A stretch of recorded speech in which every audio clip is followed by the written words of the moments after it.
аласыздар. Не десеңіздер, визит дайым кечігіп келчүн. Бүгін ертарақ келейін деп ертарақ келсем, 2 сағат задержка дейді. Айтпайлы қойбай. Енді жеп мо кәрістер көп қой жерде. Вот, короче, шундай күтмеймін.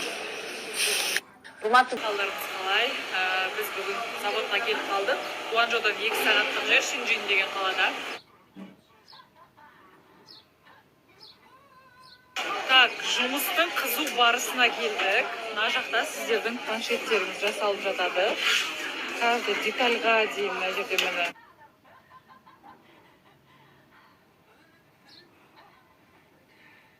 Мына жақта біз сияқты крупный оптовиктерге. Ал енді көбісінің сұрағы, Аружан, бұл неге арзан?